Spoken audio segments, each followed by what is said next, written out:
श्रीकृष्णार्यतनोजातं धन्वन्तरि समप्रभु वराहमिहिराचार्यं सर्वरोगहरं अस्ति।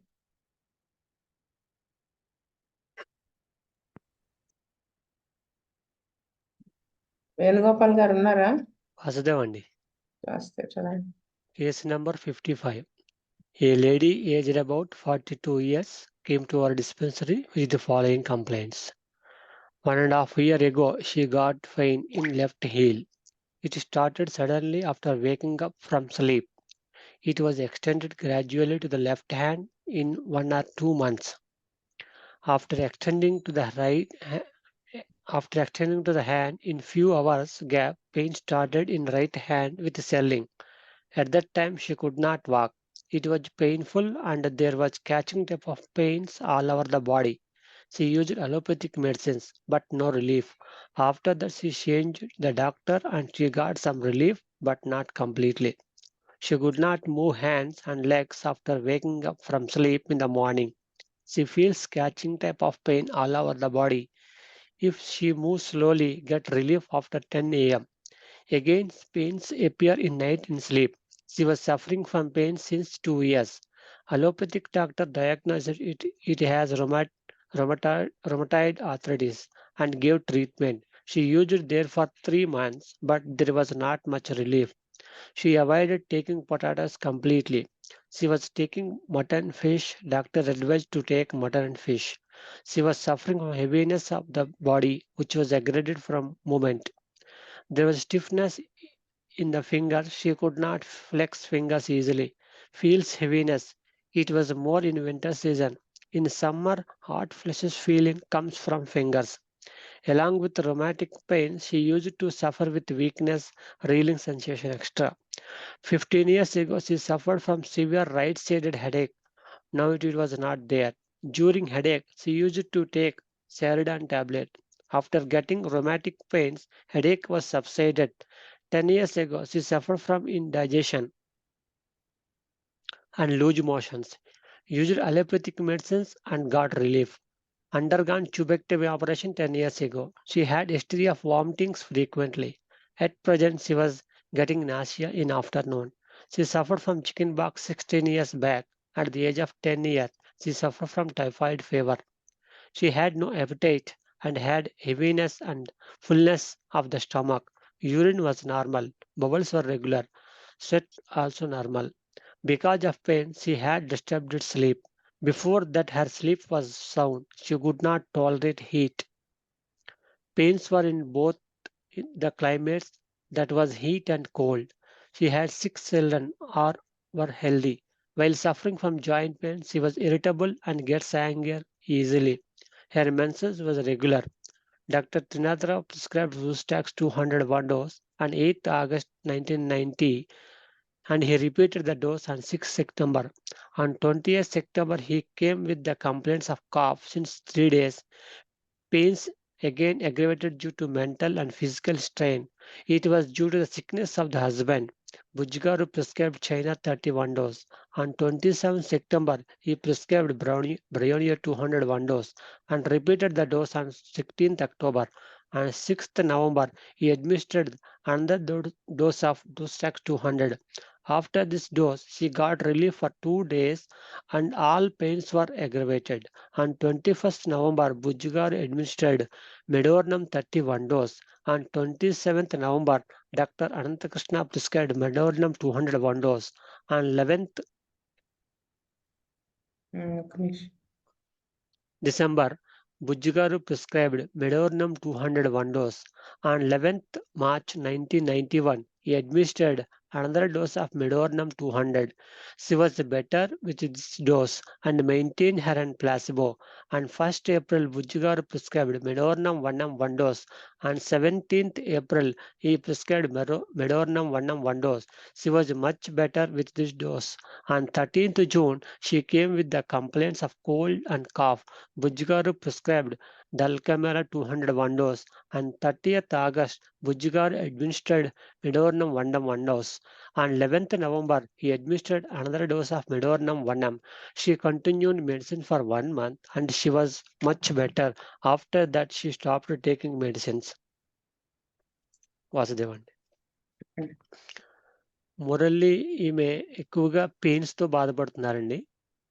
Left heel suddenly after walking from sleep left నుంచి రైట్కి వస్తుందని చెప్పి ఇక్కడ కూడా ఉంది. At that time she could not walk. Painful and there was catching type of pains all over the body. She could not move hands and left walking up from sleep in the morning. So if she moves slowly, get relief. And చెప్పి అలాగే again pains appears in the night sleep అని ఉంది. So దాన్ని బట్టి రఘునాథరావు గారు రుస్టాక్ 200 వేశారండి August 90లో. తర్వాత మళ్ళీ 1 month మళ్ళీ రిపీట్ చేశారు. తర్వాత 20th సెప్టెంబర్ని కొన్ని కంప్లైంట్స్ తో cough, aggravated pain due to mental physical strain. So husband గురించి సిక్ అవుతున్నారు మనం రాశారు ఇక్కడ. సో ఫస్ట్ గా చైనా 30 ఇస్తారు వీక్నెస్ ఇవన్నీ. తర్వాత బ్రెయిన్ 200 ఇచ్చారండి. మెనే అగైన్ 200 ఇచ్చారండి 6th 11. After this dose she got relief for 2 days and pains all are aggravated. Medorrhinum వేశారు. మెడోర్నం మరి మెంటల్ సింటమ్స్ ఏమి లేవు. మేబీ మెడోర్నం కూడా పెయిన్స్ ఉంటాయని అనుకుంటున్నాను. Pains across the back from the left to right shoulders and externally sensitive cold damp weather, దీన్ని బట్టి వేశారేమో అని అనుకుంటున్నాను. అలాగే స్టిఫ్నెస్, పెయిన్స్ ఇవన్నీ ఉంటాయండి. So pains aggravated at night మెడోర్నంలో ఉంటుందని దాన్ని బట్టి వేసారేమో అనుకుంటున్నాను. 30 స్టార్ట్ చేశారండి ఫస్ట్. ఒక డోస్ 30 వేసి తర్వాత 200 3 doses వేశారు. బెటర్ అయింది. సో బెటర్ అయిందని చెప్పి మాస్టర్ గారు 1M లెవెల్కి వెళ్ళారు. మచ్ బెటర్ అయిందని కూడా రాశారు. And 13th June cough symptoms ఏమైనా వస్తే బుజ్జి గారు డెల్కెమర్ ఇచ్చారు. మళ్ళీ 1M మెడోర్నం 1M 2 dose చేశారు. చాలా బెటర్ అయిందని రాశారండి. వాసుదేవ్ అండి. నమస్తే. అమర్నాథ్ గారు, విజయ్ కుమార్ గారు, పూర్ణానందం గారు, వాసుదేవ మేడం. మారుతి గారు, వాసుదేవ, ఈ కేసులో పేషెంట్ ఏజ్ 42 years అండి. ఈ కేసు మొత్తం చూస్తే మనకి ఇక్కడ సైకోటిక్ మియాజము ఇన్హెరెంట్ గా ఉన్నట్టుగా కనిపిస్తుంది. దానికి సంబంధించి ఈ లెఫ్ట్ సైడెడ్ కంప్లైంట్స్ ప్రామినెంట్ గా ఉన్నాయి. వాటి మొడాలిటీస్ కూడా నడిస్తే కొంత రిలీఫ్ రావటం, తర్వాత వింటర్ లో ఎక్కువగా ఉండటం, హీట్ వల్ల కొంత రిలీఫ్ రావటం, ఇలాంటి సిమ్టమ్స్ ఉన్నాయి. కాబట్టి శ్రీనాథ్ గారు 8th August 1990 రోస్టాక్స్ 200 డోస్ ఇచ్చారు. తర్వాత బుజ్జి గారు మళ్ళీ ఈ నో ఎపటైట్ 7th point లో ఎపటైట్ లేకపోవటం, heaviness and fullness of stomach, వీటి మీద బుజ్జి గారు చైనా 30 డోస్ వేసి, తర్వాత కొన్ని అక్యూట్ కంప్లైంట్స్ వల్ల వర్క్స్ ఫ్రమ్ మూవ్మెంట్ వీటిని బట్టి బ్రెయిన్ 200 డోస్ వేశారు. తర్వాత మళ్ళీ రోస్టాక్స్ 200 రిపీట్ చేయడం జరిగింది. జరిగిన తర్వాత ఈ case acute remedies, medium acting remedies like rhus tox, china and బ్రెయినియాతో డీప్ గా మియాజమాటిక్ గా పోవట్లేదు. కాబట్టి నెక్స్ట్ బుజ్జి గారు ఏం చేశారంటే మెడోర్నం 30 యాంటీ సైకోటిక్ రెమెడీ వేశారు. తర్వాత అనంతకృష్ణ గారు అదే మెడోర్నం 200 డోస్ వేయటం, తర్వాత 1M దాకా పోవటం జరిగింది. మధ్యలో అక్యూట్ గా కాఫ్ అండ్ కోల్డ్ వచ్చినప్పుడు డల్కమారా 200 వేశారు. ఈ డల్కమారా, ఈ రోస్టాక్స్, బ్రయోనియా వీటన్నిటికీ క్రానిక్ రెమెడీగా, యాంటీ సైకోటిక్, యాంటీ మియాజమాటిక్ రెమెడీగా మెడోర్నం వేయటం వల్ల డిఫరెంట్ పొటెన్షియల్స్ లో 30తో మొదలు పెట్టి 1M దాకా పోవటం వల్ల ఆ మియాజం బేస్ బాగా వీక్ అయిపోయి ఈ కేసులో కొంత వండర్ఫుల్ రిజల్ట్ రావడం జరిగింది. అందువల్ల పేషెంట్ స్టాప్ టేకింగ్ మెడిసిన్ రాశారు. It is a pure case of రొమాటిక్ arthritis with రొమాటిక్ arthritis అనేది సైకోటిక్ మియాజం వల్ల వచ్చిన కంప్లైంట్. కాబట్టి ముందు అక్యూట్ రెమెడీస్ తో స్టార్ట్ చేసి ఫైనల్లీ యాంటీ మియాజమాటిక్ మెడోర్నంతో ఆ కేసుని ట్రీట్ చేశారు.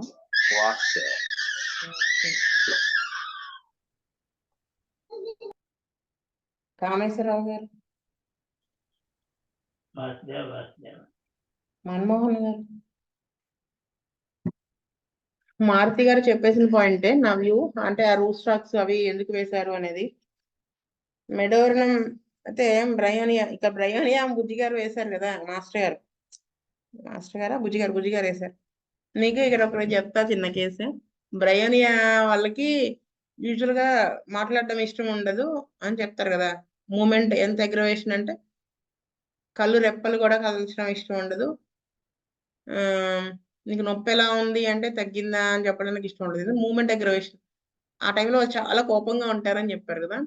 సరే, ఒక పేషెంట్ బుజ్జిగా దగ్గర నేర్చుకున్నప్పుడు ఫీవర్ వస్తే వాళ్ళు మనకి బాగా మన సంస్థ సభ్యులే అనమాట. అయితే బుజ్జిగారు అన్నారు, ఆ పలానా ఆయనకి ఫీవర్ గా ఉంది, హై ఫీవర్, ఒకసారి ఫోన్ చేసి కనుక్కో, ఎలా ఉందో కనుక్కో అన్నారు. ఆయనకి ఫోన్ చేస్తే ఆయనే ఎత్తారు ఫోన్. అయితే ఫీవర్ వచ్చిందంట కదండి, ఎలా ఉంది ఫీవర్ అన్నాను. అంటే ఎలా ఉంటుంది, ఫీవర్ గా ఉంది అన్నారు. ఎంత ఉందండి అంటే ఎన్నంతనంటే ఉంది. అన్ని ఇలా చాలా హార్ష్, మామూలుగా చాలా సాఫ్ట్ గా ఉంటారనమాట. చెప్తే బుజ్జిగారు తగ్గలేదంటండి మందని ఇలా చెప్పారండి. ఏంటండి అంత కోపంగా చెప్పారు, మనం ఏమడిగా ఆయన మంచి కోసమే మనమే ఫోన్ చేసి అడిగాం కదా అంటే, మనం అలా చూడకూడదు, బ్రయోనియా 200 అన్ని తగ్గుతాయని చెప్పారు. అంటే అంత కోపం ఉంటుందా అన్నాను. బ్రయోనియా వాళ్ళకి ఆ సఫరింగ్ అప్పుడు అంత కోపం ఉంటుంది. ఎందుకంటే అసలు వాడికి కదిలితే చిరాకు వచ్చేస్తుంది, కదిలితే ఎక్కువైపోతాయి కదా, అందరూ కదలడం ఇష్టం ఉండదు, మనమేమో అడుగుతూనే ఉంటాం కదా ప్రశ్నలు. ఆ ఇరిటబిలిటీ అలా ఉంటుందని చెప్పారు. కేసు గుర్తొచ్చింది. సరే, ఈ మారుతి గారు చెప్పినవే పాయింట్స్, బ్రయోనియా ఇవన్నీను. అయితే రూస్టాక్స్ వేశాక మళ్ళీ వెంటనే ఎక్కువైపోయినాయి అన్నారు కదా. సో ఫస్ట్ అసలు రూస్టాక్స్ ఎందుకు వేశారంటే డైరెక్ట్ గా మెడోర్నమే వేయచ్చు కదా. ఎందుకు వేశారు అంటే ఆ సివియారిటీ ఆఫ్ సఫరింగ్ అంత ఎక్కువగా ఉంది. ఫస్ట్ పాయింట్ లోను సెకండ్ పాయింట్ లో చూస్తే మీకు చాలా సివియర్ సఫరింగ్ ఉంది అక్కడ. ఇది మరి రుమటాయిడ్ ఆర్థరైటిస్ కదండి, దీనికి మనం పెయిన్స్ చూసి మందేస్తే హార్ట్ ప్రాబ్లం రాదా మీరు చెప్తారు కదా. ఇది రూస్టాక్స్ సంబంధించిన మొడాలిటీస్ ఉన్నాయి కదా, మెయిన్ మొడాలిటీస్ అన్ని ఉన్నాయి, అందుకని వేశారు రూస్టాక్స్ తప్ప జాయింట్ పెయిన్స్ రూస్టాక్స్ వేయాల. ఆ ఇండికేట్ అవుతుంది కాబట్టి వేశారు. అది ఐక్యూట్ సివియర్ సఫరింగ్ తగ్గుతుందని వేసి మధ్యలో చైనా అనేది 5th పాయింట్ బేస్ చేసుకుని వేసుంటారు. Along with rheumatic pains she use to suffer with weakness and relief sensation. So ఈ రూస్టాక్స్ తో కొంత బెటర్ అయ్యి ఉంటుంది, అప్పుడు బుజ్జిగా చైనా వేసుంటారు అందుకని. తర్వాత మళ్ళీ బ్రయోనియాలోకి వెళ్ళారు. మళ్ళీ రూస్టాక్స్ ఆల్రెడీ బెటర్ అయింది కదా అంతకు ముందు కొంచెం అని మళ్ళీ వేసుంటారు, కానీ తగ్గలేదు. మెడోర్న వేశారు. మారుతి గారు చెప్పిన పాయింటే. థర్మల్ మోడాలిటీ ఇక్కడ ఎలా ఉంటుందంటే థర్మల్ మోడాలిటీ ఒకటి ఇండికేట్ అవుతుంది మెడోర్నంకి. మళ్ళీ ఇంకా రూస్టాక్స్ లాగా కొన్ని సిమ్టమ్స్ ఉంటాయి, అగ్రవేషన్, రెస్ట్, ఎంబిలేషన్, మూవ్మెంట్ అని చెప్పారు. టెంట్లోనే ఉంది అది. Plus deep psychotic drug, psychotic mentality అన్ని బేస్ చేసుకుని రూస్టాక్స్ అంత మెయిన్ మొడాలిటీస్ ఉన్నా కానీ అంత బెటర్మెంట్ రాలేదు అని వేసుంటారు అనుకుంటున్నాను. మెడోర్నం 30తో స్టార్ట్ చేశారు. అయితే ఇక్కడ 30 వేశారు, తర్వాత 200 వేశారు. 200 చూడండి, ఫస్ట్ డోస్కి సెకండ్ డోస్కి మధ్యలో 200కి 15 days gap. Next second and థర్డ్కి 3 months గ్యాప్, అంటే మచ్ బెటర్ అన్నట్టు. మళ్ళీ 200 నుంచి 1mకి ఎందుకు వెళ్ళారు, మళ్ళీ 20 daysకే మందు వేయాల్సిన అవసరం అయింది, అందుకని నెక్స్ట్ పొటెన్సీకి వెళ్ళారు ఆయన. మనకి ఈ పొటెన్సీ ఎప్పుడు వెళ్తున్నారు, ఎప్పుడు అదే మెయింటైన్ అవుతున్నారా చాలా ఇంపార్టెంట్ అండి, అది మనం చూసుకోవాలి. అందుకని చెప్తున్నాను ఇది. నేను బుజ్జిగారి దగ్గర నాకు మందులు వేసినప్పుడు నేను అలాగే నేర్చుకున్నాను. నేను ఎప్పుడు మందు మారుస్తున్నారు, ఎప్పుడు హైర్ పొటెన్సీకి వెళ్తున్నారు, ఎప్పుడు అదే పొటెన్సీ వేస్తున్నారు అని. అయితే ఈ మెడోర్నా 1m ఫస్ట్ డోస్ వేసాక ఫస్ట్కి సెకండ్కి మధ్యలో 16 days గ్యాప్ ఉంది కదా. నెక్స్ట్ 4.5 months గ్యాప్ వచ్చింది, సెకండ్ 1mకి థర్డ్ 1m మధ్యలో ఉల్కమేర పడిందిలే కానీ. అందుకనే అదే పొటెన్సీనే మళ్ళీ రిపీట్ చేస్తారు, 4.5 months హోల్డ్ ఇచ్చిందని. మళ్ళీ 2.5 months హోల్డ్ ఇచ్చింది కదా, అందుకని మళ్ళీ 1M వేశారు. 10Mకి వెళ్ళా. దాంతోనే మంచి రిలీఫ్ వచ్చింది. అంటే ఇక్కడ నాకు ఈ కేసులో ఏమర్థమైందంటే అవసరమైన చోట 1M వేసినా 1M వేసాను కానీ 10 నెల రోజులు వెయిట్ చేయాలి. అఫ్ కోర్స్ వెయిట్ చేయాలి. కానీ it depends upon the patients condition. మనం భీష్మించి కూర్చుంటే కదా పేషెంట్ వచ్చింది మన దగ్గర రిలీఫ్ కోసం. రిలీఫ్ కావాలి కదా అని అడ్డదిడ్డంగా మందులు వేయమని కాదు. అవసరమైనప్పుడు వెయ్యాలి. అనవసరం లేనప్పుడు అసలు వేయనేయకూడదు. పేషెంట్ మనం టెన్షన్ పెట్టినా మనం అజెంట్ అయిపోకూడదు. ఇక్కడ బుజ్జి గారు అలా వేశారు. 1M వేసి 15 డేస్కే మళ్ళీ రిపీట్ చేశారు. అవసరం లేని చోట 4.5 months వెయిట్ చేశారు. మొదట ఎక్యూట్ సఫరింగ్ ఎక్కువగా ఉండడం వల్ల క్లినికల్గా వేసి రూస్టాక్స్ లాంటివి వేసి తర్వాత మెడోర్నంలోకి వెళ్ళారు. అయితే రూస్టాక్స్ మెయిన్ పాయింట్స్ మీకు తెలిసిందే కదా.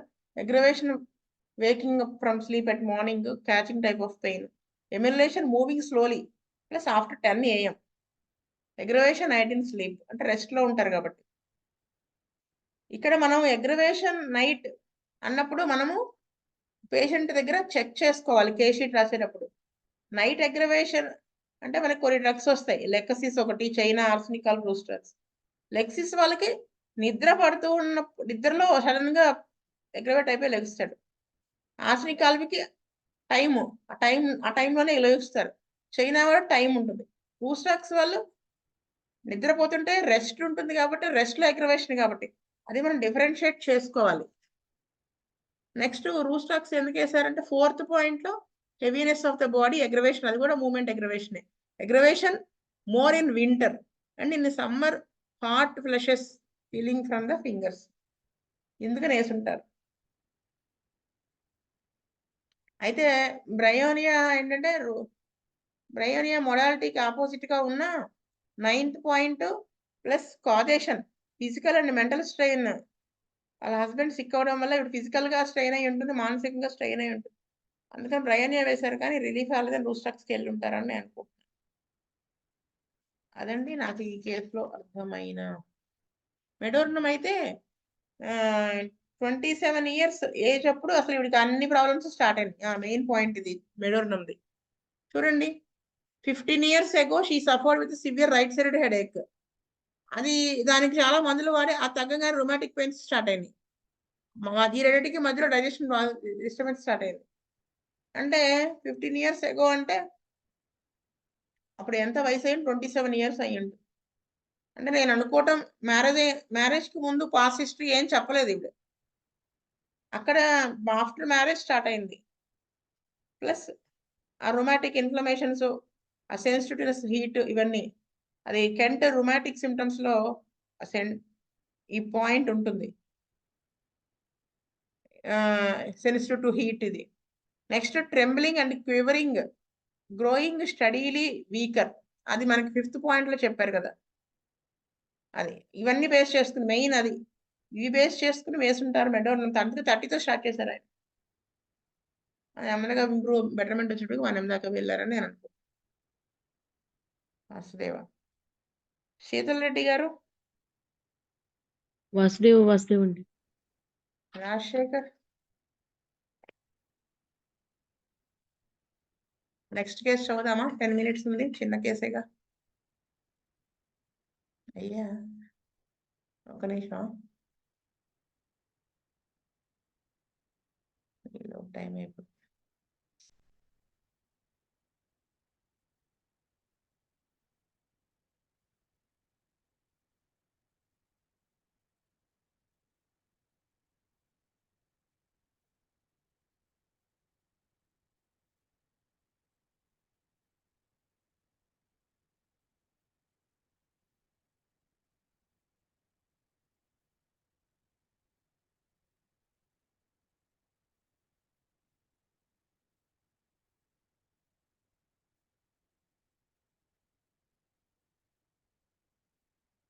సారీ, నేను ఉంది యాక్చువల్గా టెలిగ్రామ్లో ఉంది. ఎలాగా మనం చూడొచ్చు కదా. టెలిగ్రామ్ లో డైరెక్ట్ గా ఓపెన్ చేయొచ్చు. దాంట్లోనే ఓపెన్ చేసేయచ్చా? ఓపెన్ చేసా. 1 minute.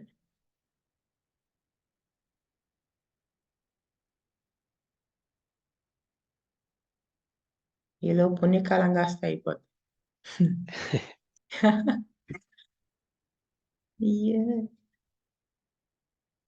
కనిపిస్తుంది కదా? కనబడుతుందండి.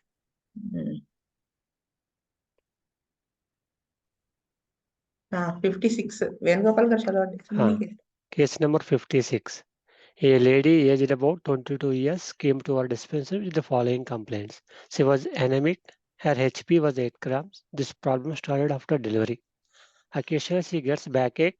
If she sits for some time, she gets giddiness and reeling sensation without sweating. There was black spots with slight itching appeared on her face after delivery. She had 3 months old child. She could not bear sunlight, gets allergy. Bowels were regular. Menses was regular. She gets stomach pain and backache before the onset of the menses. Menstrual discharge continues for 4 to 5 days, which was dark colored. After getting menses, she suffers with headache, which was more on vertex region. She was getting more sleep after delivery. Sometimes she does not get sleep because of nursing child. Dreams were not specific. After delivery, thirst was increased. Before that, it was normal. Memory was normal. She was short-tempered. In childhood, her health was good. She was suffering from burning maturation since 8 months, 3rd month of her pregnancy. Next. She could not tolerate heat. Occasionally suffers from dragging pain in both upper and lower limbs. On 7th August 90, Mujgaru prescribed acetic acid 31 dose. On 21st August, she came with the complaints of ulceration of the corners of the lips, tips of nipples ulcerated, and there was itching. Mujgaru prescribed acid nitric 6 2 doses with 4 days gap. On 29th August, she came with the complaints of pain in liver region. Bujjigaru prescribed China 201 dose and repeated the dose on 4th September. After that, she got relief in all complaints that were pain in liver region, ulceration in the nipples. Bujjigar administered China 201 dose. On 17th October, she continued the treatment for 1 month. After that, she discontinued the treatment.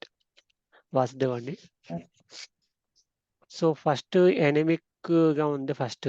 తర్వాత HP count వచ్చి 8 grams ఉంది. దీన్ని బట్టి బుజ్జి గారు మొదటగా acetic acid 30 start చేశారండి. So తర్వాత ఈ వీక్నెస్ ఎనిమిక్ ని బట్టి చైనా 200 ఇచ్చారేమో అని అనుకుంటున్నానండి. వాసుదేవ. అమర్నాథ్ గారు, విజయ్ కుమార్ గారు, పూర్ణానంద గారు, వాసుదేవ మేడం. మారుతి గారు. వాస్తవ ఈ కేసు ప్యూర్లీ 22 ఇయర్స్ లేడీకి ఆఫ్టర్ మ్యారేజ్ డ్యూరింగ్ ప్రెగ్నెన్సీ బాగా ఎక్స్ట్రీమ్ ఎనీమియా డెవలప్ అయింది కాబట్టి ఈ dragging type of pain in lower limbs ఇవన్నీ వచ్చినాయి. అందువల్ల బుజ్జి గారు ఏం చేశారంటే ఈ యాసిడ్స్ లో ఎక్స్ట్రీమ్ ఎనీమియా ఉన్నప్పుడు మరి 8 గ్రామ్స్ ఇట్లా ఉన్నప్పుడు యాసిడ్ ఎసిటిక్ యాసిడ్ టాప్ లో ఉంటది కాబట్టి ఎనీమియాలో ఎసిటిక్ యాసిడ్ 30 తో స్టార్ట్ చేశారు. ఈ corner nipples crack, edges of mouth లో క్రాక్స్, వీటి మీద బుజ్జి గారు ఇంకొక యాసిడ్ నైట్రిక్ 6 లో 2 డోసులు వేసిన తర్వాత ఈ complaint pain in the liver, తర్వాత ఈ ప్రెగ్నెన్సీలో వచ్చినటువంటి వీక్నెస్ ఇవన్నీ ఉన్నాయి కాబట్టి dose to Boost up vitality liver ని కూడా యాసిడ్ నైట్రిక్ తర్వాత చైనా 202 డోసులతో కేసుని ట్రీట్ చేశారనుకున్నది వాసుదేవ.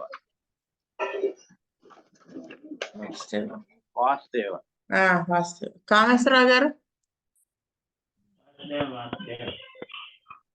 మన్మోహన్ గారు. నా వ్యూ అంతా మారుతి గారు చెప్పేసింది. ఇంకా చైనావి చాలా ప్రామినెంట్ గా ఉన్నాయి కదా. First point, second point, 5th point, 6th, 10th. యాసిడిస్టిక్ లో ఇంకొకటి కూడా ఉంటుంది, యూరింగ్ ఎనిమిక్ కండిషన్స్ లో పాటు బర్నింగ్ మిక్చరేషన్ కూడా. అయితే ముందే చైనా వేయచ్చు కదా, అంత ప్రామినెంట్ గా చైనా ఉంటే యాసిడిస్టిక్ ఎందుకు వేశారు అంటే యాసిడిస్టిక్ సిమ్టమ్స్ చాలా ప్రామినెంట్ గా ఉన్నాయి ఫస్ట్. అందుకని యాసినైట్రిక్ వేసి అప్పుడు చైనాకి వెళ్ళారని నేను అనుకుంటున్నాను. వాసుదేవ. శీతల్ రెడ్డి గారు, వాసుదేవ్ అండి. రాజశేఖర్, వాసుదేవ. స్వస్తి ప్రజాభ్య పరిపాలయంత న్యాయేన మార్గేణ మహిం గోబ్రాహ్మణేభ్యः శుభమస్తు నిత్యం. లోకా సమస్తా సుఖినో భవంతు. లోకా సమస్తా సుఖినో భవంతు. లోకా సమస్తా సుఖినో భవంతు. ఓం శాంతి శాంతి శాంతి. వాసుదేవ్ వాసుదేవ్ వాసుదేవ్.